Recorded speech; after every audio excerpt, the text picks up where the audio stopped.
Good morning, students. Today I will further continue the fifth chapter of Geography, Biosphere, यानी कि जीव मंडल. The biosphere is the narrow zone of contact between the land, water, and air. जीव मंडल स्थल, जल तथा हवा के बीच का एक सीमित भाग है. It is in this zone that life that is unique to this planet exists. यह वह भाग है जहाँ जीवन मौजूद है.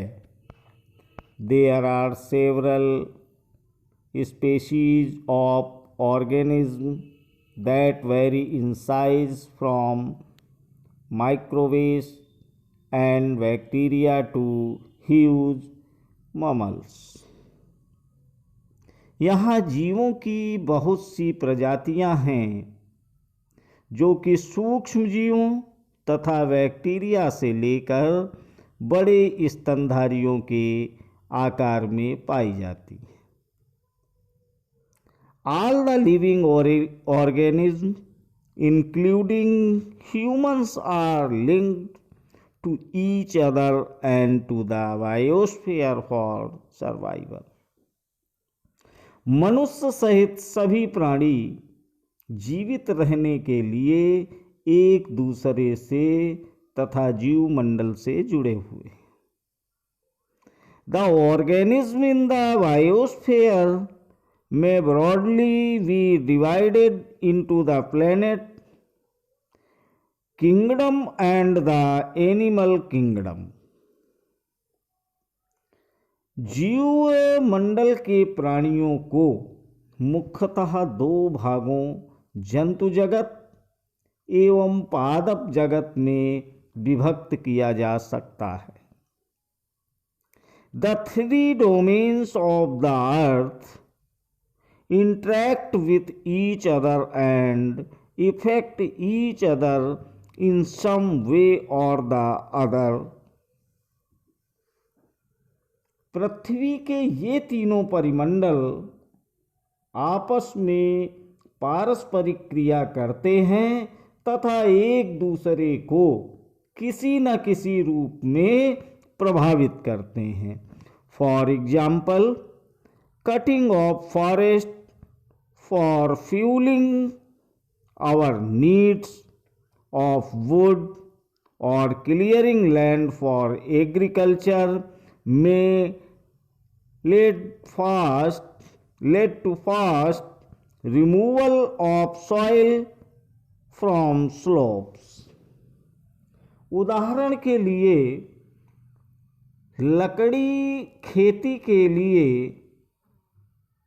लकड़ी तथा खेती के लिए वनों को काटा जाए तो इससे ढाल वाला भाग यानी ढलुआ भाग पर मिट्टी का कटाव तेजी से होने लगता है.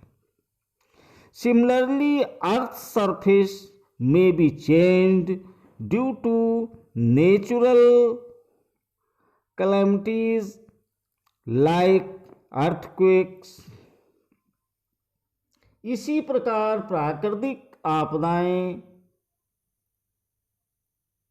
जैसे for example other could be submergence of land natural calamities like earthquake. इसी प्रकार प्राकृतिक आपदाएं जैसे भूकंप से पृथ्वी की सतह में परिवर्तन हो जाता है. For example, there could B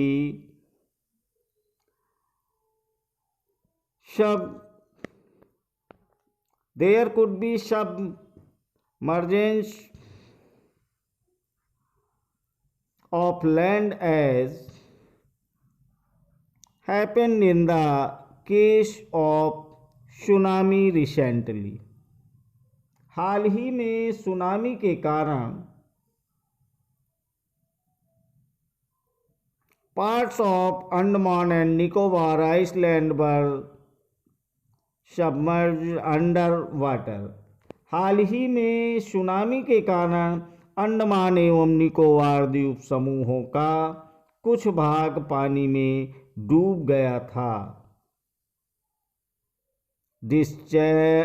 Discharge of water material into lakes and rivers makes the water unsuitable for human use. It is also damages other forms of life. झीलों तथा नदियों में दूषित पदार्थों के प्रवाहित होने से उनका जल मानव के इस्तेमाल के लायक नहीं रह जाता। यह जल दूसरे जीवों को भी नुकसान पहुंचाता है। Emission from industries, thermal power plants and vehicles pollute the air. उद्योगों, तापीय विद्युत संयंत्रों तथा गाड़ियों का उत्सर्जी पदार्थ वायु को प्रदूषित करता है।